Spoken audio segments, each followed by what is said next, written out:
There are three masks that rule the corridors of power. They do not announce themselves openly, for their strength lies in invisibility. Yet behind every throne, every boardroom, every army, and every movement, one of these masks directs the play. To understand them is to see the hidden machinery that governs men. To deny them is to walk blind into the theater of survival. The first mask belongs to the one who moves people as if they were pieces on a board. This type sees trust not as a bond, but as a lever. They bend loyalty into an instrument, a contract only useful so long as it serves their assent. They smile while calculating the next betrayal, and when the moment comes, they strike without hesitation. To them, morality is only a costume worn in public. Their true allegiance is to advantage, and their true faith is in strategy.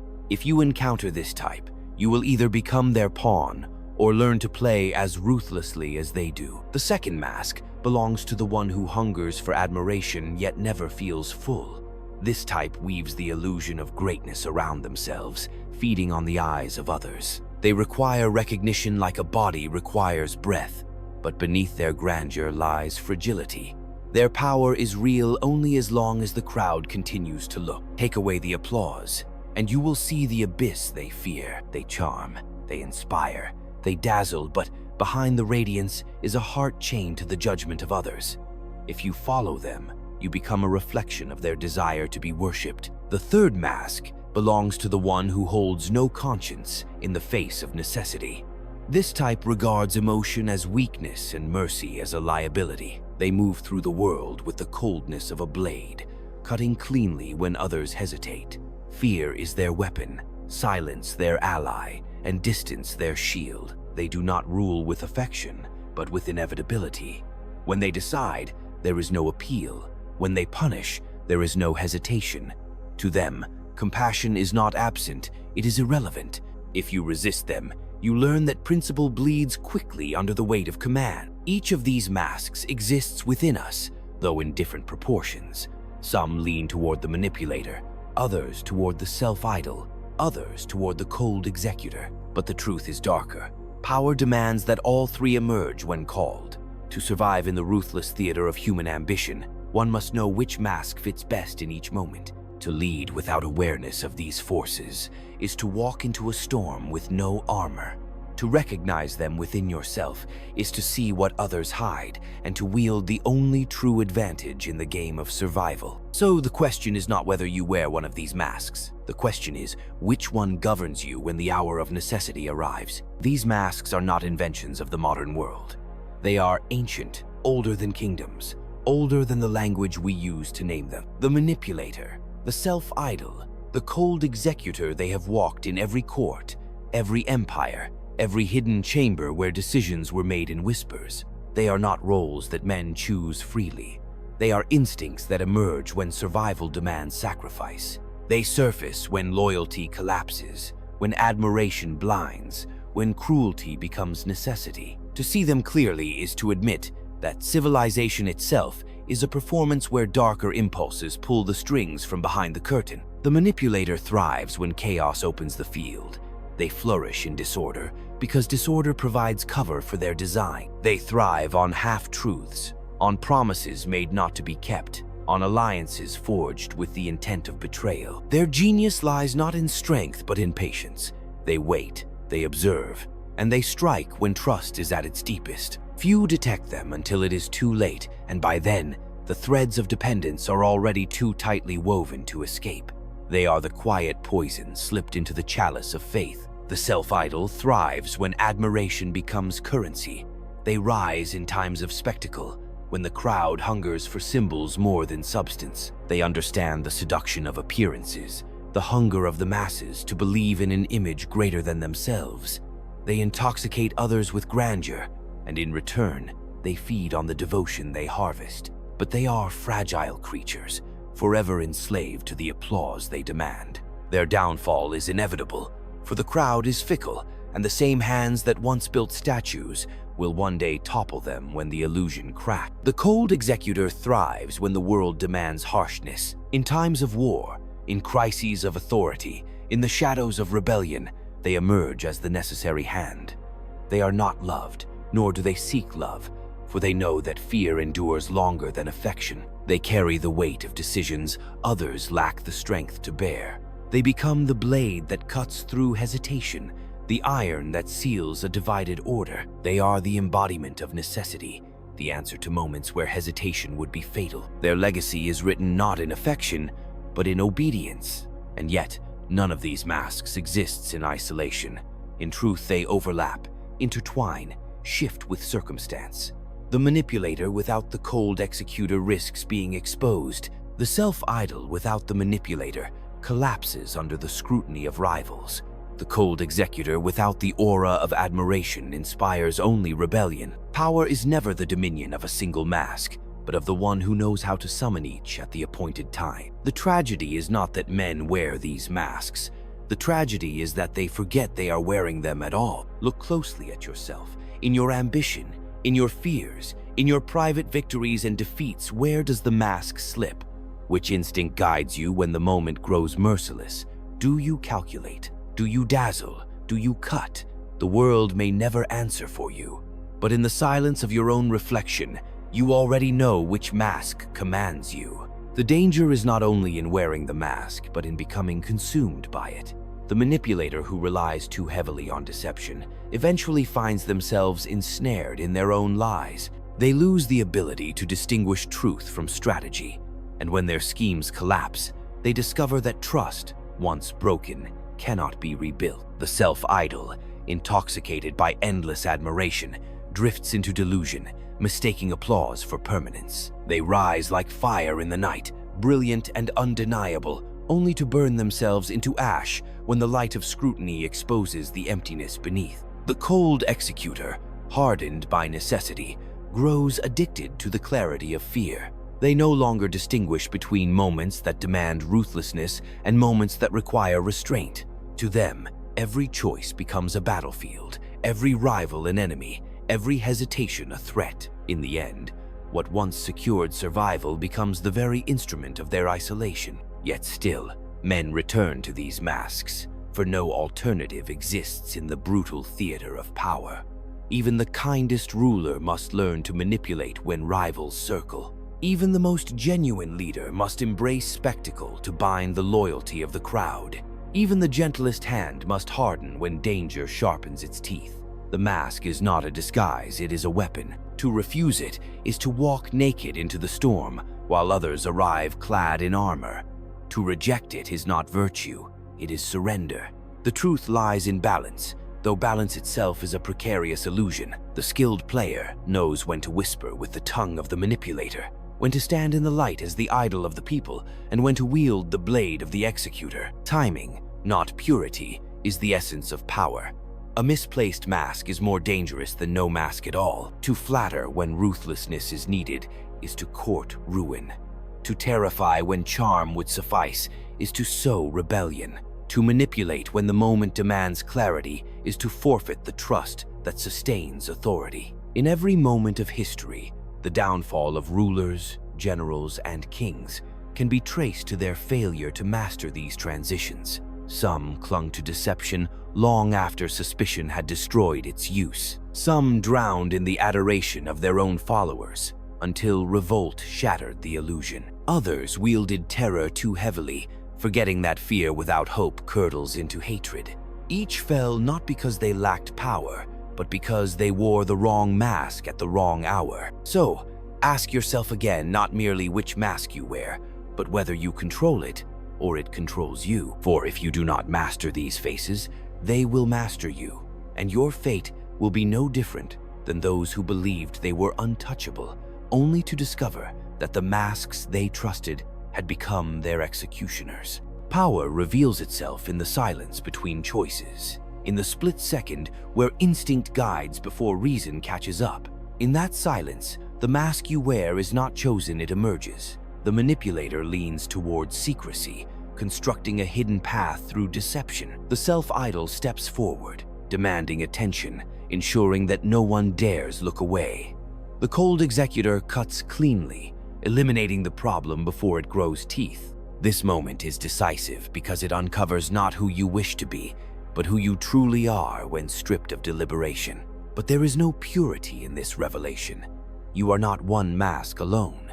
You are a shifting constellation of all three, each vying for dominance in different hours. The danger lies in believing you are fixed, believing you are only the charmer, only the strategist, only the iron hand.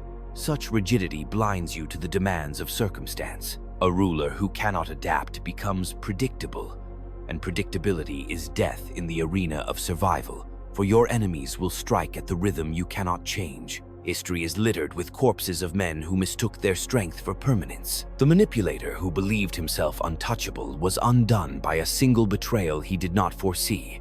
The idol who thought his charisma eternal was abandoned when admiration shifted to another star. The executor, who imagined his fear absolute, woke to rebellion burning in the night. Their flaw was not their mask, but their devotion to it. They forgot that masks are meant to be worn, not inhabited. The wise one learns detachment not from power, but from identity. He knows when to feign loyalty and when to break it. He understands the seduction of glory yet refuses to drown in it. He embraces cruelty when necessity demands, but never mistakes cruelty for strength itself. To him, the masks are tools, instruments to be played with precision, discarded when the music changes. This is mastery, not to become one mask, but to wield them all with fluidity. And yet, mastery does not grant peace. It brings only clarity, for once you see the masks for what they are, you cannot unsee them. You recognize their presence in every handshake, every promise, every proclamation from the pulpit or podium. You hear them in the laughter of allies and in the silence of enemies. The world becomes a stage stripped of illusions, and you move through it not with innocence, but with awareness. Such awareness is a burden, for it separates you from the comfort of belief. But it is also a weapon, for it arms you with vision in a world where blindness is fatal. To live with this vision is to inhabit a solitude that few can endure. For once you discern the masks in others, trust becomes a rare and dangerous luxury. You no longer mistake smiles for sincerity or oaths for permanence. You see the calculation behind the kindness, the hunger behind the charm, the blade hidden behind the silence. And in seeing it, you are forced to measure yourself against it. You must ask, do I play the game as ruthlessly as they do, or do I yield to the comfort of ignorance and fall prey to it? This solitude is the price of clarity. It is the condition of those who walk among illusions but are not deceived by them. Such men find themselves estranged from the warmth of the crowd, for the crowd craves belief, not suspicion. The crowd wants heroes to worship, villains to despise, and simple stories to ease their fears. They do not want to confront the masks, because to do so would unravel the fragile order on which their hopes rest. But you, having seen, cannot return to such blindness. You must walk with the knowledge that every face you meet is layered, every gesture calculated, every loyalty conditional. In this knowledge lies strength, for once you accept that men are governed by masks, you can shape your dealings with precision. You can test loyalty without revealing your need for it. You can offer admiration while withholding your dependence on it. You can wield fear sparingly, not as a reflex, but as a scalpel. You can navigate alliances without drowning in them, for you know that all bonds are temporary, all promises provisional, all affections fragile. But beware, this clarity, if carried too far, can devour you. If you see nothing but masks, you risk losing sight of the human beneath them. And while the human may be weak, foolish, and corruptible, it is also the soil from which power itself grows. No ruler can govern masks alone. He must govern men, with their hungers, their illusions, their contradictions. To forget this is to rule shadows while the living slip away. Thus the paradox. You must see the masks clearly, yet never mistake them for the entirety of what stands before you. So the question sharpens. How do you wear the mask without becoming it?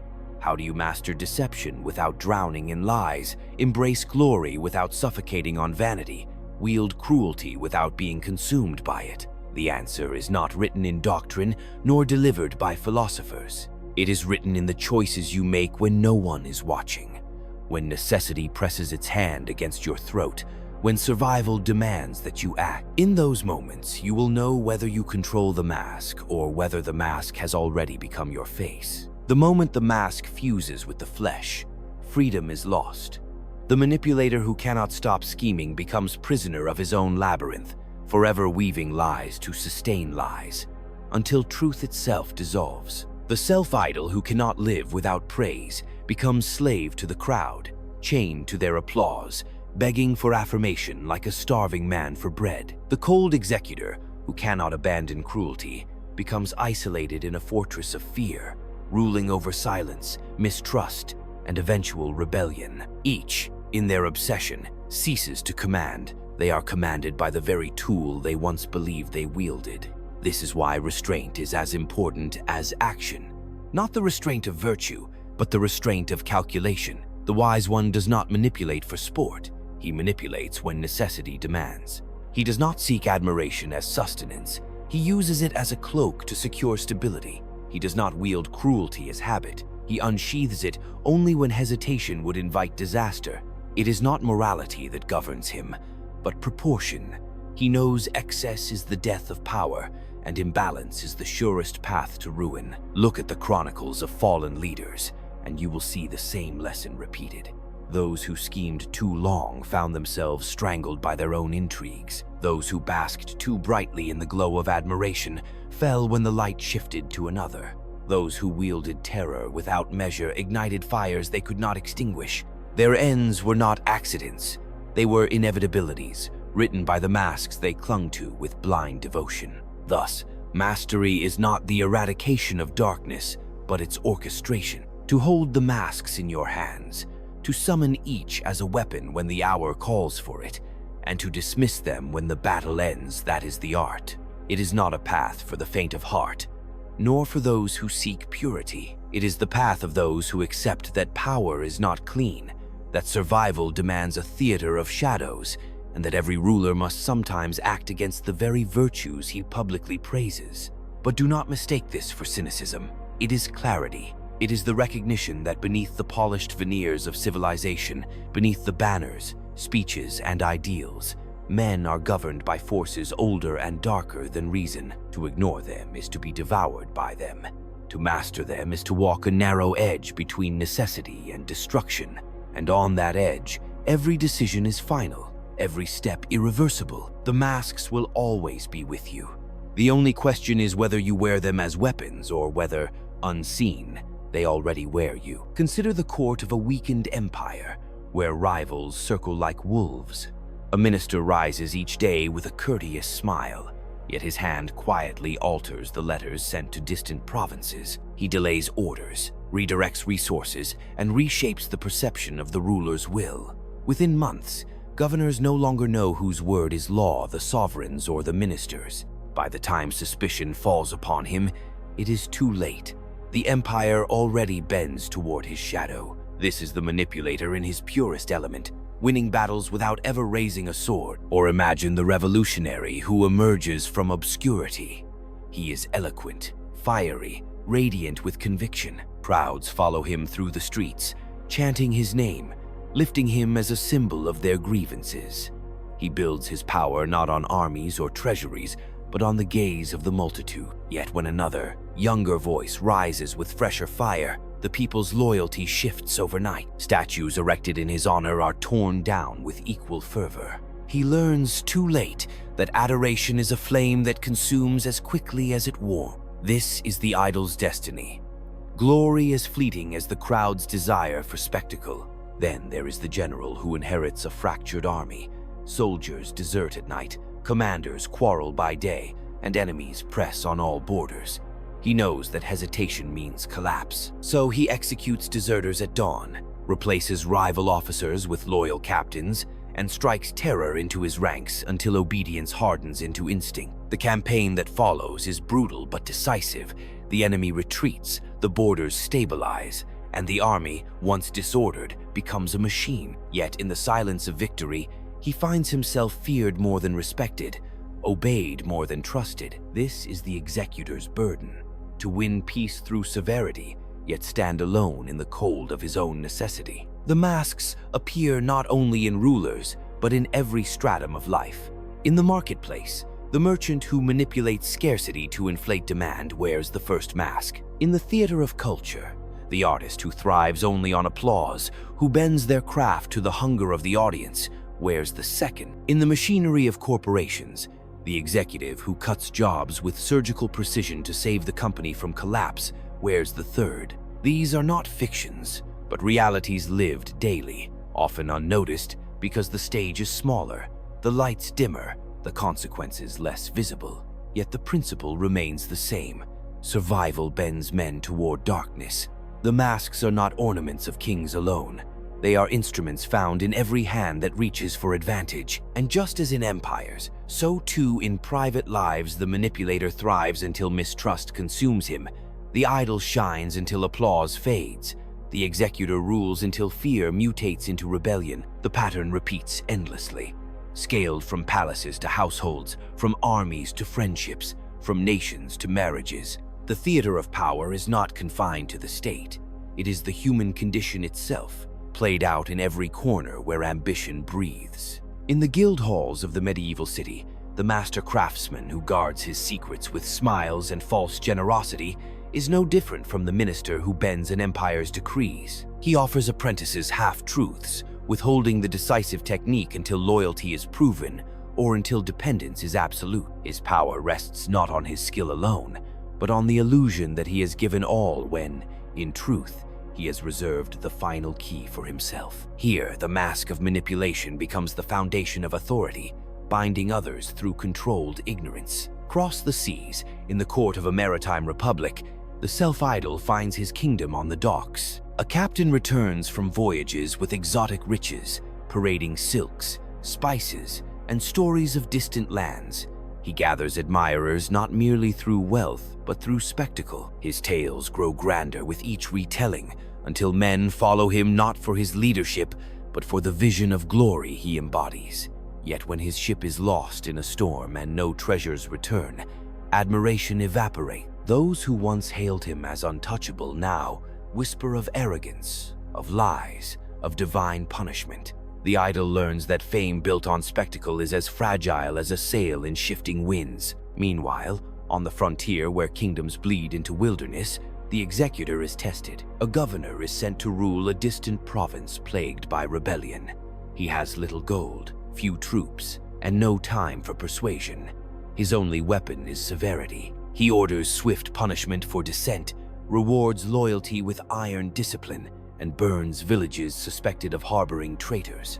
The land quiets, but it is the quiet of ash, not harmony. When reports reach the capital, some praise his efficiency, while others shudder at his cruelty. He has preserved order, yet the soil he governs is barren of trust, fertile only for fear. The executor's triumph is always shadowed by the cost it extracts. Even in the intimacy of households, the masks whisper. The manipulator bends affection into leverage, trading love for obedience. The idol thrives on constant validation, demanding attention from family as if it were an eternal tribute. The executor enforces silence and order, confusing discipline with domination. These roles repeat endlessly, reshaped in smaller theaters, each bearing the same seeds of strength and ruin. And still, men cling to the belief that they are exceptions, that their charm is immune to fading, their cruelty exempt from backlash, their cunning forever undetected. But the truth is merciless. Every mask wears thin, every deception leaves a trail, every flame of admiration dims, every act of fear plants rebellion. What matters is not escaping this cycle, but enduring it longer than rivals, wielding each mask with precision until the inevitable reckoning arrives. Power, whether in empires or in kitchens, whether on battlefields or in markets, is a cycle of masks passing from one face to another. To recognize this is not to despair, but to see clearly. All of life is a stage where the strongest are not those who refuse the masks, but those who change them with the swiftness of survival. On the floor of a modern parliament, the masks still rule, only clothed in subtler garments. The manipulator drafts amendments not to pass them, but to stall rivals and fracture alliances. He whispers promises into the ears of opposing factions, knowing full well that half will never be honored. To the public, he speaks of unity and vision, yet behind closed doors his loyalty is as fluid as the tides. The laws that shape nations are often less the product of ideals than of these unseen maneuvers. Where shadows ink their signatures before daylight sees the parchment, the idol thrives at the podium. Cameras flash, crowds chant, screens broadcast their image across the world. They have mastered the rhythm of applause, the spectacle of conviction, the illusion of destiny. Their strength is not in the legislation they pass, nor the armies they command, but in the belief they manufacture. Yet history shows how swiftly this faith corrodes. One scandal, one misstep, one moment where the image fractures, and the crowd turns. What was once worship becomes ridicule. What was once loyalty becomes betrayal. Their reign was never over substance, it was over attention, and attention is the most fleeting of currencies. In the corporate towers of glass and steel, the executor sharpens his blade through policies. A failing division is cut without hesitation, thousands dismissed with words of efficiency. Shareholders praise him for stability, while those discarded curse his name. He feels no need for sympathy. To him, numbers matter more than lives, for survival of the company demands sacrifice. Yet with each act of coldness, the culture he governs corrodes. Fear sustains obedience but erodes loyalty, and when another opportunity emerges, even his most devoted lieutenants abandon him. The executor survives the crisis, yet finds himself ruling an empire of hollowed walls. These are not isolated tragedies, they are the natural consequences of imbalance. To overindulge one mask is to invite the ruin it conceals. The manipulator becomes ensnared by suspicion, the idol consumed by vanity, the executor trapped in his fortress of fear. The lesson is not to reject the masks, for they are necessary, but to wield them with discipline. Just as a general cannot march with cavalry alone, a ruler cannot endure by wearing one face forever. The art lies in shifting seamlessly, in becoming unpredictable, in knowing precisely when to smile, when to dazzle, and when to strike. For those who master this, the world bends differently. Rivals hesitate, unable to read the true face behind the mask. Allies remain cautious, aware that loyalty will be tested, but willing to stay so long as the balance holds. Enemies falter, uncertain whether they face charm, deception, or ruthless reprisal. This uncertainty is the true fortress, stronger than stone or steel, for it guards not through walls but through perception. To dwell within such mastery is not to escape the darkness of power. It is to direct it, to choreograph it, to make of it a weapon rather than a destiny. Power is not a possession but a current, and the masks are the vessels that allow one to ride it. To believe otherwise is to mistake momentary stability for permanence. Every ruler, every leader, every figure who seeks command must confront the shifting tides of circumstance. Where yesterday's strategy becomes tomorrow's weakness, the mask must be flexible, but the hand behind it must remain steady. The true danger lies not in rivals or conspirators, but in stagnation. When a ruler clings to one role too tightly, he ceases to adapt, and adaptation is the essence of survival. To manipulate without end is to lose sight of when truth might serve better than deception. To seek endless admiration is to forget that silence can also command respect. To wield cruelty without pause is to weaken the very foundation that fear was meant to secure. In every form, rigidity becomes decay. The masks, then, are instruments of rhythm.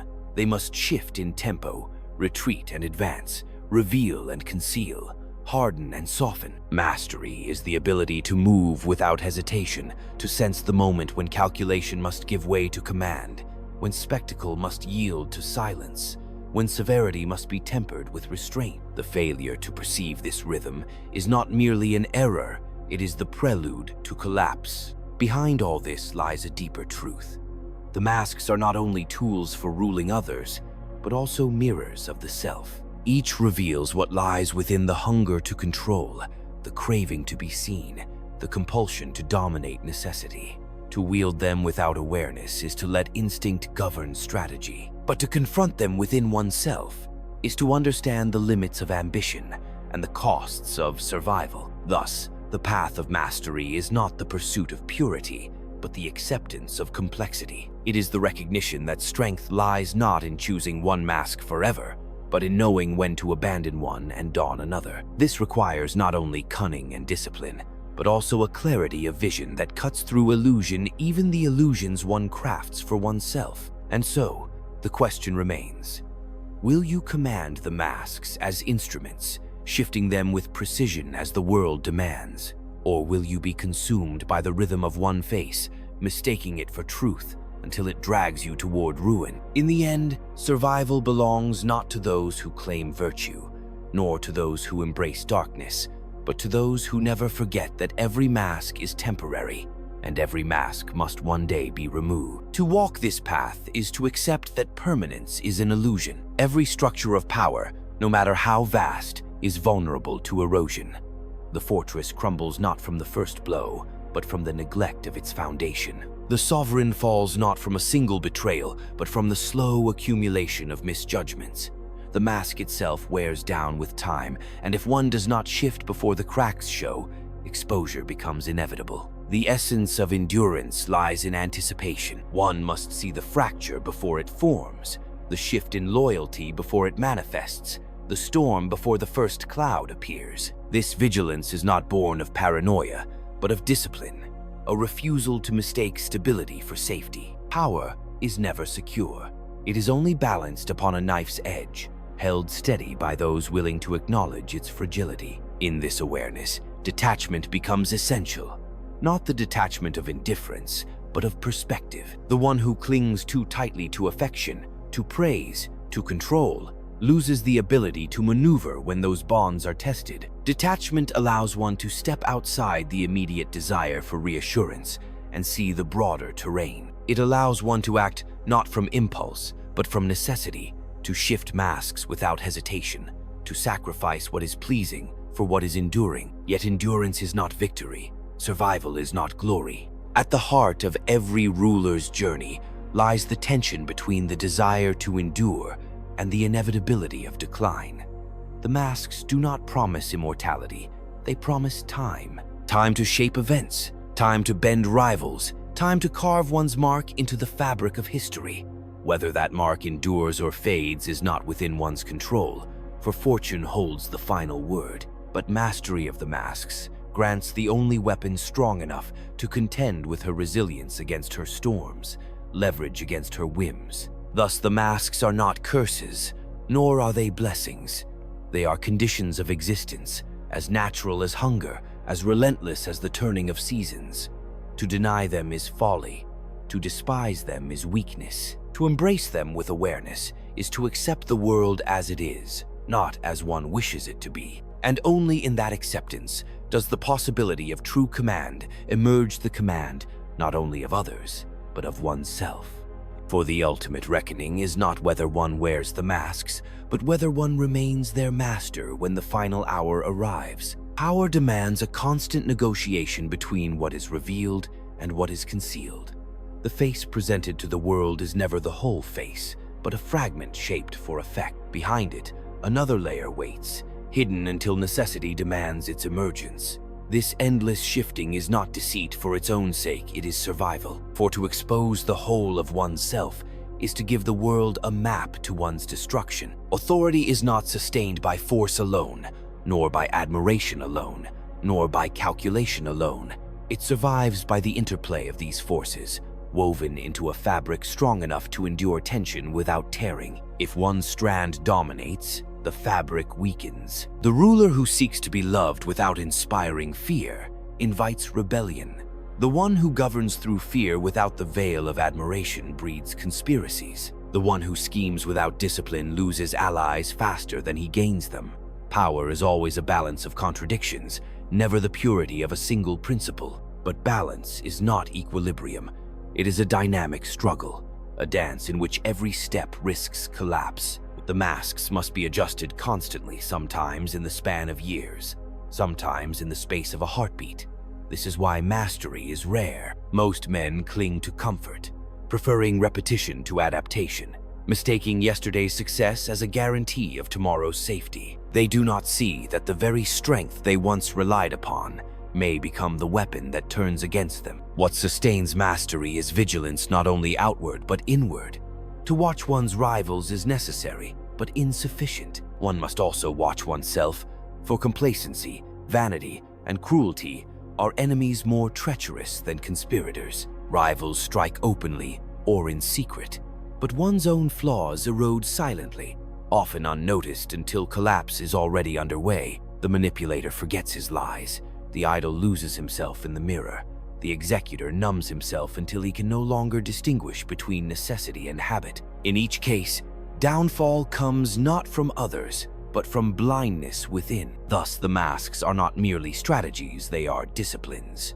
To wear them without awareness is to stumble into ruin. To wear them with clarity is to maintain the sharpness required to navigate the shifting tides of fortune. It is not enough to know when to deceive, when to dazzle, when to strike. One must also know when to cease, when to restrain, when to let silence do the work of words, when to let patience outlast aggression.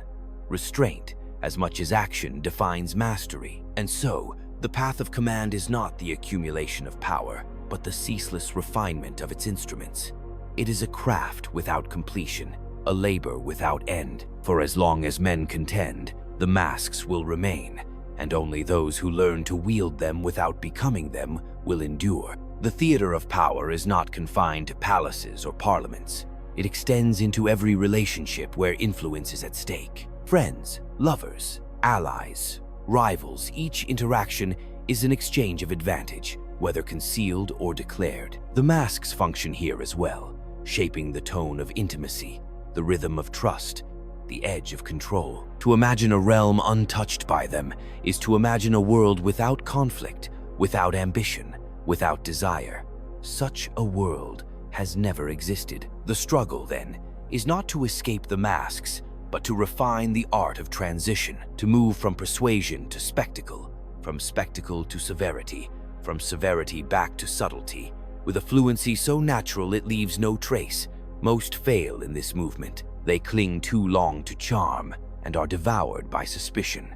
They lean too heavily on fear and awaken revolt.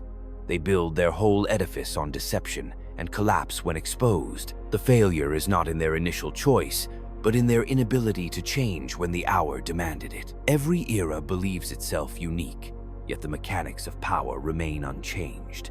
The technologies evolve, the languages shift, the banners alter their symbols, but the masks endure. Whether cast in the marble of ancient courts or projected across the light of modern screens, they remain the same tools of survival. What differs is only the surface, the costume of the age. Beneath it, the same hunger moves men, the same fears govern crowds, the same necessities force rulers to harden their hearts. And yet, even knowing this, most are undone, not by enemies, but by time. No mask can be worn forever without cracking. No strategy remains effective when repeated endlessly. Fortune shifts, loyalties waver, circumstances mutate.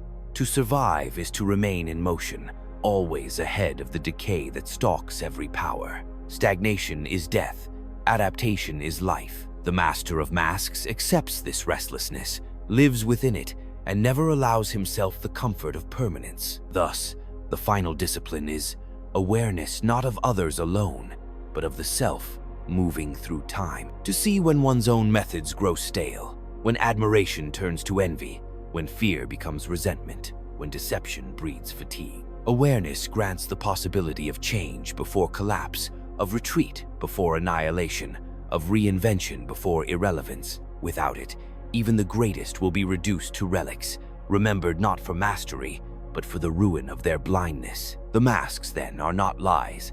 They are instruments of survival in a world where nakedness invites destruction. They are the shields one must carry, the weapons one must wield, the garments one must wear. To disdain them is to court fragility. To master them is to contend with necessity itself. And only in that contention does power cease to be fleeting and begin to carve its mark against the indifference of time. Every mask carries weight, and the one who wears them must learn endurance. For each role extracts a toll. The manipulator sacrifices innocence, the idol sacrifices authenticity, the executor sacrifices compassion. No one emerges from power unscarred. To lead is not to remain whole, but to decide which fragments of the self can be surrendered without destroying the core. This calculation is rarely acknowledged, yet it is constant, grinding silently beneath the surface of every decision. The danger lies in forgetting that power is a means, not an end. When the mask fuses too tightly, it becomes identity, and the ruler no longer distinguishes between role and self. The manipulator convinces himself that every bond is false. The idol believes he is adored for his essence rather than his performance. The executor mistakes cruelty for strength. In such moments, clarity dissolves, and necessity is replaced by delusion. The fall that follows is never sudden. It is the slow erosion of reality by the weight of illusion. Those who endure longest cultivate a cold honesty with themselves.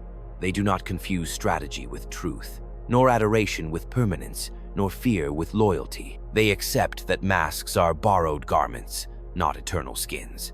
They step into them and step out again, aware that to cling too long is to invite ruin. Their discipline lies in detachment, their strength in the refusal to believe their own performance. This distance protects them, even as they wield deception, spectacle, and cruelty as tools. Still, mastery does not free one from risk. Fortune remains indifferent, accidents intrude, rivals adapt, and time itself corrodes every edifice.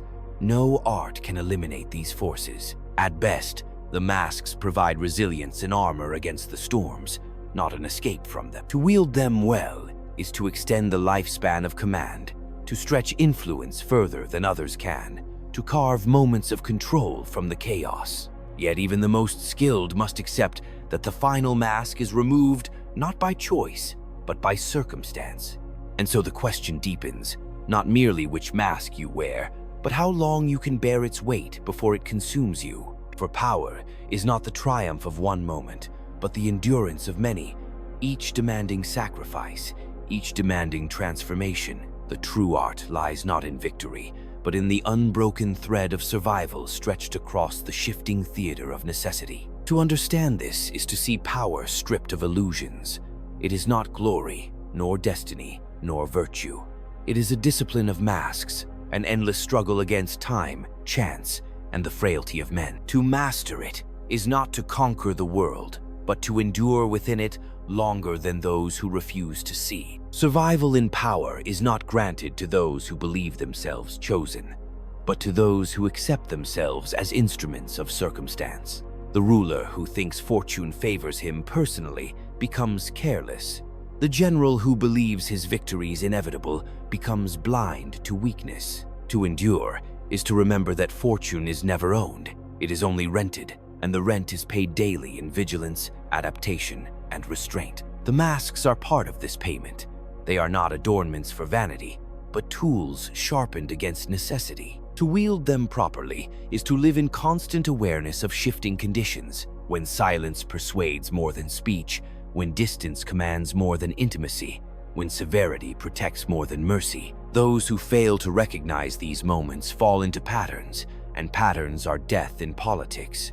To be read too easily is to invite the blade of an enemy who has already predicted your next move. Yet one must also avoid the opposite danger, to vanish entirely behind masks until nothing remains of substance. For power is not sustained by appearances alone. It requires a core around which the masks can revolve. If the manipulator loses all sense of conviction, his schemes collapse into emptiness. If the idol empties himself completely, the performance grows hollow, and the crowd senses the void. If the executor forgets his cause, his cruelty becomes indistinguishable from chaos. The masks may be necessary, but they cannot replace the spine that holds them upright. Thus, the craft of command lies in paradox. One must be flexible without dissolving, ruthless without becoming monstrous, admired without becoming enslaved to admiration. This balance is never achieved once and for all. It must be maintained, moment by moment, as if walking a rope stretched across an abyss. Every step carries the risk of miscalculation, every pause the danger of collapse. To master the masks is not to walk securely, but to learn to move despite the void yawning below. And beneath it all lies the final truth. The masks reveal not only the world, but the self. Each time you wear one, you confront the part of you willing to deceive, to dazzle, to strike. Power is not only an external contest, but an internal reckoning, a dialogue between the faces you show and the instincts you conceal. The danger is not only in being overthrown by rivals, but in being devoured by the very impulses that once secured your rise. So the task is relentless, to hold the masks without letting them consume you, to wield them with precision, yet never forget the cost they demand. To endure not because you are pure, but because you are awake. For in the end, power belongs not to those who dream, nor to those who despair, but to those who remain watchful long after others have fallen asleep. The weight of vigilance is the true burden of command. Others may rest, surrendering themselves to comfort or illusion, but the one who endures never fully sleeps. His mind is trained to register shifts in tone, to notice the tremor in an ally's voice, the hesitation in a rival's step, the restlessness in the crowd. These are not distractions, they are signals, and each signal reveals the changing tide of necessity. To miss them is to surrender control before the battle even begins. Power does not forgive blindness. It punishes those who trust too easily, those who mistake applause for loyalty, those who confuse silence with consent. A moment's lapse can undo years of calculation. This is why the masks must never be worn lazily. Each must be fitted with care, measured against the moment, sharpened for precision. Even the smallest misstep, an unnecessary word, a display of vanity, a cruelty delivered too quickly, can alter the balance irreversibly. The discipline, then, is not in wearing the mask, but in knowing when to shift it. Few possess this instinct. Most wait until too late, until admiration has already soured, until fear has already hardened into rebellion, until deception has already been uncovered. The skilled move earlier, sensing the turn before others perceive it, adjusting their face before suspicion has time to settle. To act too late is to lose. To act too soon is to expose. To act precisely is to survive. Yet survival itself is not the end. It is only the condition for further struggle. Every reprieve is temporary, every victory provisional. The cycle renews endlessly, each triumph planting the seed of the next danger, each danger opening the path to the next opportunity. The masks do not free you from this cycle. They bind you more tightly to it. They grant you tools to navigate, but never release you from the labor of vigilance. And this is the true solitude of power, that even in moments of apparent calm, the mind cannot rest. The banquet is haunted by whispers, the victory parade shadowed by resentment, the silence of peace unsettled by the certainty that it will not last. To rule is to inhabit this solitude, to accept it not as punishment, but as the natural condition of command. In this acceptance lies clarity. For once you understand that peace is never final, that loyalty is never permanent, that appearances are never whole, you no longer seek refuge in illusion. You no longer expect the masks to bring you safety. You see them for what they are: fragile, shifting, temporary. And in that knowledge, you move with the only strength that matters, the strength to adapt endlessly until time itself removes you from the stage. In the end, every path of power narrows into the same corridor, a solitary walk toward decline. The faces once loyal grow uncertain.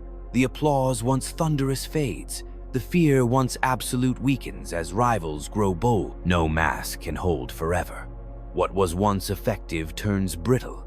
What once inspired now provokes doubt. What once secured obedience begins to invite defiance. The ruler stands where all before him have stood at the edge, where necessity no longer bends to his will. Yet this final moment is not meaningless.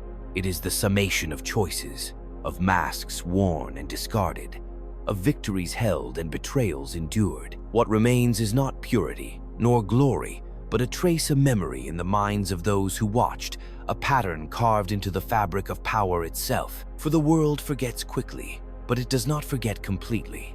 The mark of mastery is not immortality, but influence that lingers beyond the grave, shaping how others play the same unending game. The tragedy is that few ever recognize this while they still command. They cling to the illusion of permanence, believing themselves exempt from the laws that undo all men. They fall not because they lacked strength, but because they mistook survival for destiny. The wise see differently. They know that power is not owned, only rented, and that each mask worn is both a weapon and a wound. They accept that their reign is a season, that their control is finite, and that their greatest achievement lies not in escaping the cycle, but in navigating it longer, sharper, more lucid than their rivals. And so the lesson endures. The manipulator must remember that deception is only useful until trust is gone. The idle must remember that admiration burns bright, but burns out faster still. The executor must remember that fear secures obedience but never devotion. To survive, one must shift, balance, adapt, never becoming prisoner to one mask, never forgetting the cost of each, never mistaking necessity for virtue. When the curtain falls, the question is not whether you wore the masks, they are unavoidable, but whether you commanded them or whether they commanded you. If you mastered their rhythm, then your fall, when it comes, will not be ruin but completion. If you failed, then the masks will be remembered not as your tools, but as the faces that consumed you. And in that silence, when all disguises are stripped away, the final reckoning is revealed.